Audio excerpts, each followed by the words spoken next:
അയൽവാസിയും കൂടിയായ doctor George Leon sir നമ്മളിപ്പം ചേരുകയാണ്. സാറേ, ജോസിച്ചിനെ കുറിച്ചുള്ള ഓർമ്മകൾ, ഒരുപാട് വർഷത്തെ പരിചയവും ബന്ധവും നിങ്ങൾ തമ്മിലുണ്ട്, ഓർമ്മകളൊക്കെ ഒന്ന് പങ്കുവയ്ക്കാം. 95 മുമ്പ് മുതൽ ജീസസ് യൂത്തിൽ പ്രവർത്തിക്കുന്ന കാലം മുതൽ ജോസിനെ പരിചയമുണ്ട്. അന്നു മുതൽ വളരെ തീക്ഷ്ണമതിയാണ്. ഈശോയോടുള്ള സ്നേഹത്തെക്കുറിച്ച് പറയുമ്പോൾ ജോസിക്ക് 1000 നാവാണ്. ഇതുപോലെ ഈശോയെ സ്നേഹിക്കുന്ന വ്യക്തികൾ വളരെ അപൂർവമാണ്. അന്ന് മുതലേ ആൾ ആക്റ്റീവായിരുന്നു. ജീസസ് യൂത്തിലും ഒക്കെ നേഴ്സസ് മിനിസ്ട്രിയിൽ ഞങ്ങൾ ഒരു കാലം ഒരുമിച്ചൊക്കെ പ്രവർത്തിച്ചിട്ടുണ്ട്. ഞാൻ എൻ്റെ അമ്മ ICUവിൽ കിടക്കുന്ന സമയത്തൊക്കെ ജോയ്സി അവിടെ നിന്ന് അമലയിൽ വർക്ക് ചെയ്യുന്നുണ്ട്. അമല ഹോസ്പിറ്റലിൽ വെച്ചിട്ടാണ് അമ്മ മരിക്കുന്നത്. അപ്പം ആ സമയത്തൊക്കെ വളരെ ശുശ്രൂഷ, ഈ നഴ്സിംഗ് ജോലിയിലാണെങ്കിലും തന്നെ കണ്ടുമുട്ടുന്ന രോഗികളോടൊക്കെ ഈശോയെ കൊടുക്കാനായിട്ടുള്ള ഒരു വല്ലാത്ത തീഷ്ണത ജോയ്സിയിൽ ഞാനെപ്പോഴും കണ്ടിട്ടുണ്ട്. പിന്നെ കഴിഞ്ഞ് നഴ്സിംഗ് മിനിസ്ട്രി കഴിഞ്ഞ് പ്രോ ലൈഫ് മിനിസ്ട്രിയിൽ ഞങ്ങൾ ഒരുപാട് സമയത്ത് ഒരുമിച്ച് പ്രവർത്തിക്കാനിട വന്നിട്ടുണ്ട്. പ്രോ ലൈഫ് നഴ്സസ് മിനിസ്ട്രിയിലൊക്കെ വളരെ ആക്റ്റീവായിരുന്നു. ഒരാൾ ഈശോയിലേക്ക് കൊണ്ടുവരാൻ, ഈശോയെ പറഞ്ഞു കൊടുക്കാൻ, ഈശോയുടെ സ്നേഹം മറ്റുള്ളവരെ അറിയിക്കാനുള്ള ശരിക്കും ആ സുവിശേഷ ചൈതന്യം എന്ന് പറയില്ല നമ്മൾ, അത് ഭയങ്കരമായിട്ട് ജോയ്സിയിൽ കാണാറുണ്ട്. ഞങ്ങളിടയ്ക്കൊക്കെ ഇവിടെ രോഗം വന്ന സമയത്തൊക്കെ ഞങ്ങൾ കണ്ടുമുട്ടുമ്പോഴൊക്കെ ഒരു രോഗാവസ്ഥയുടെ വളരെ ബുദ്ധിമുട്ടുന്ന സാഹചര്യത്തിലാണെങ്കിൽ പോലും കുർബാന മുടക്കില്ല. ഞങ്ങൾ ചില സമയത്ത് പുതുക്കാട് ഞങ്ങൾ വൈകുന്നേരങ്ങളിൽ അവിടെ രാവിലെ കുർബാന മിസ് ചെയ്ത് വേറെ സ്ഥലങ്ങളിൽ പോകും. അവിടെയൊക്കെ ചിലപ്പോൾ ജോയ്സി വരും. ഇന്ന് രാവിലെ കീമോ ഉണ്ടായിരുന്നു, അല്ലെങ്കിൽ ഇന്ന് ചെറിയൊരു സർജറി ഉണ്ടായിരുന്നു. ആ സർജറി കഴിഞ്ഞ ദിവസങ്ങളിൽ പോലും, അല്ലെങ്കിൽ അങ്ങനെ രോഗത്തിൻ്റെ ആ ബുദ്ധിമുട്ടുകൾ വല്ലാതെ അലട്ടുമ്പോഴും കുർബാന മുടക്കില്ല. കുർബാനയായിരുന്നു ജോയ്സിയുടെ ഒരു ഔഷധം. നമ്മൾ പറയുന്ന പോലെ ക്രൈസ്തവൻ്റെ ജീവിതത്തിൻ്റെ ഉച്ചിയും ഉറവിടും എന്ന് പറഞ്ഞ ആ ഒരു കാര്യം ഏറ്റവും കൂടുതൽ എനിക്ക് തോന്നുന്നു ഈ നിമിഷം വരെ, മരിക്കുന്ന നിമിഷം വരെ ജോയ്സിനെ ശക്തിപ്പെടുത്തിയത് വിശുദ്ധ കുർബാനയായിരുന്നു. കഴിഞ്ഞ ഒക്ടോബറിൽ ഇവിടെ വന്നപ്പോൾ ഞങ്ങൾ വീട്ടിൽ ഞാനും വൈഫും കൂടെ വന്ന് സംസാരിച്ചപ്പോഴൊക്കെ അവിടെ ഈശോ കുർബാന പോകാനായിട്ടൊരു അവസരം ഒരുക്കി തന്നു. ഒരു ദിവസം പോലും കുർബാന മുടക്കാതിരിക്കാനുള്ള സൗകര്യം ഫ്ലാറ്റൊക്കെ അതിനനുസരിച്ച് ക്രമീകരിച്ച് തന്നു എന്നൊക്കെ ജോയ്സി ഇങ്ങനെ സന്തോഷത്തോടെ പറയുമായിരുന്നു. പിന്നെ ജോയ്സിയെക്കുറിച്ച് പറയുമ്പോൾ മറ്റൊരു കാര്യം പറയാൻ തോന്നുന്നത്, മക്കളെയൊക്കെ വിശുദ്ധിയിൽ വളർത്താൻ, മക്കളൊരാൾ പോലും വഴിതെറ്റി പോരുത്. മക്കൾ വിശുദ്ധിയിൽ എന്നും ഈശോയുടെ കൂടെ ഉണ്ടാവണം. കുഞ്ഞുങ്ങളെക്കുറിച്ച് നല്ല ഈ ലോകത്തിൻ്റെ ഇതിലൊന്നും മക്കൾ പെട്ടുപോകരുന്ന വലിയ ഉത്കണ്ഠയുള്ളൊരു അമ്മയായിരുന്നു ജോയ്സി. അതുപോലെ തന്നെ ജോയ്സിയുടെ ഒരു പ്രത്യേകത, ഞങ്ങൾ ഈ പ്രോ ലൈഫർ ആയതുകൊണ്ടും പിന്നെ ഈ പ്രഗ്നൻസി 5 പ്രഗ്നൻസിയാണ്. 5 സിസേറിയനിലൂടെ ഉണ്ടായ മക്കളാണ്. അപ്പോൾ ഒരു കുഞ്ഞുങ്ങളോടുള്ള ജീവനോടുള്ള ആ ഒരു സ്നേഹമാണ് അതിൽ നമ്മൾ കാണുന്നത്.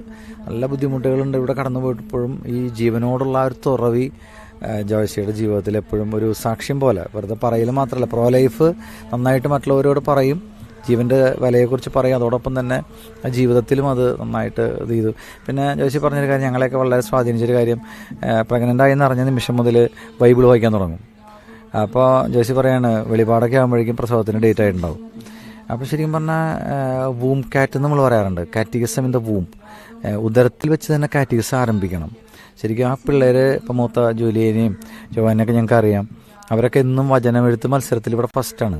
വചനം പറയുന്ന കാര്യം, വചനം പങ്കുവയ്ക്കുന്ന കാര്യത്തിൽ അവർ പോയ സ്ഥലങ്ങളിലൊക്കെ, ഇപ്പോൾ മൂത്ത മകൾ ഡൽഹിയിൽ സെൻറ്റ് സ്റ്റീഫൻസ് കോളേജിലാണ് പഠിക്കണം. അവിടുത്തെ ചെന്ന് കഴിഞ്ഞാൽ ആദ്യം അവൾ ചെയ്തത് അവിടെ പിള്ളേരെയൊക്കെ വിളിച്ചു കൂട്ടി അവിടെ അടുത്തുള്ള ഒരു കോൺവെൻറ്റ് കേന്ദ്രീകരിച്ചൊരു ജീസസ് യൂത്ത് പ്രയർ ഗ്രൂപ്പ് ആരംഭിച്ചു.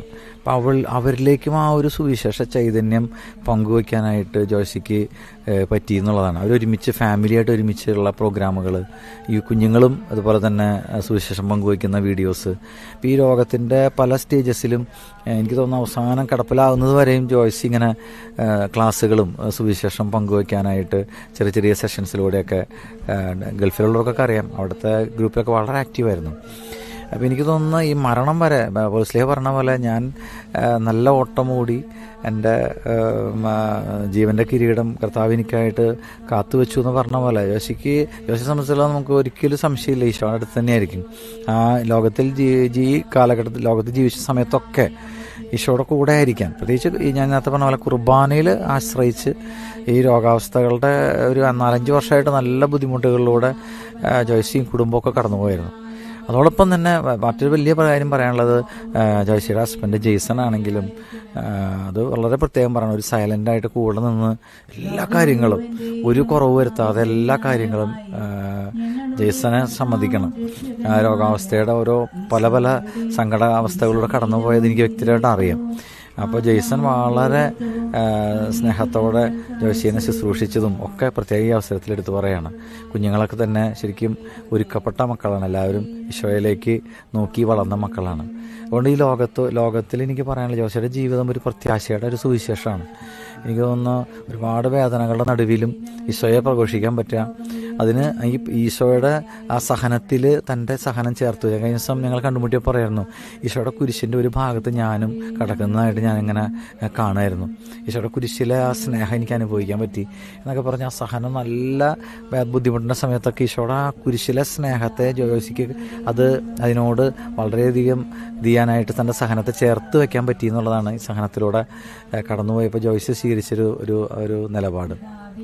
അതുകൊണ്ട് ഈ ലോകത്തിൽ സഹനത്തിൻ്റെ നടുവിലായിരിക്കുന്നവർക്കും വലിയൊരു പ്രചോദനമാണ് ജോയ്സിയുടെ ജീവിതം. ശരിക്കും പറഞ്ഞാൽ ഞാൻ എൻ്റെ ഒരു സുഹൃത്ത് ബാജു ഈ അടുത്ത ദിവസങ്ങളിൽ ക്യാൻസർ ബാധിതനായിട്ട് മരിച്ചു. അപ്പോൾ ഇവർ രണ്ടുപേരും കണ്ടുമുട്ടിയ സമയം ഇവർ വീഡിയോ കോളിലൂടെ കണ്ടുമുട്ടിയപ്പോൾ ബാജുവിൻ്റെ വൈഫ് പറയായിരുന്നു, രണ്ടുപേരുടെ തലയിൽ മുടിയില്ല, പക്ഷെ രണ്ടുപേരും ഇങ്ങനെ സ്വപ്നം കണ്ട് സ്വർഗത്തെ ലക്ഷ്യമാക്കി ഇങ്ങനെ അവർ തമ്മിൽ അത് ഷെയർ ചെയ്യായിരുന്നു. രണ്ടുപേരും ആത്മീയമായിട്ട് നല്ല കൃപയിൽ വളർന്ന ആൾക്കാരാണ്. അപ്പോൾ രണ്ടുപേരും ഇങ്ങനെ വീഡിയോ കോളിൽ കണ്ടപ്പോൾ അവർ സംസാരിച്ചപ്പോൾ അവരുടെ മുഖത്തെ പ്രകാശം ഭയങ്കര ഒരു വ്യത്യാസം നമുക്ക് കാണുമ്പോൾ അവർ സ്വർഗത്തിൽ കണ്ടുമുട്ടതിന് മുമ്പ് ഇവിടെ വെച്ചുള്ള അവരുടെ ആ ഒരു ഈശോയിലുള്ള ആ ഒരു ബന്ധം അവർ ഒന്നും കൂടെ ഷെയർ ചെയ്തതൊക്കെ ബാജുവിൻ്റെ വൈഫ് മോളി പറഞ്ഞത് ഓർക്കുകയാണ്. അതുകൊണ്ട് എനിക്ക് പറയാൻ തോന്നിയത് ഇത്രയേ ഉള്ളൂ, എനിക്ക് കിട്ടിയ ഈ ജീവിതം ഏറ്റവും നന്നായിട്ട് ജീവിച്ചു തീർക്കാനായിട്ട് ജോയ്സി ശ്രമിച്ചു. അത് ഈശോയെ അറിഞ്ഞ നാൾ മുതൽ എനിക്ക് തോന്നുന്നത് മാതാപിതാക്കളുടെ ഏക മകളാണ്, ഒരു മകളേ ഉള്ളൂ.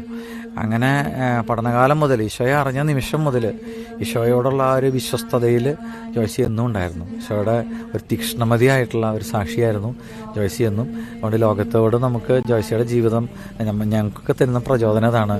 മരണം വരെ ഈശോയുടെ വിശ്വസ്തനായിരിക്കുക.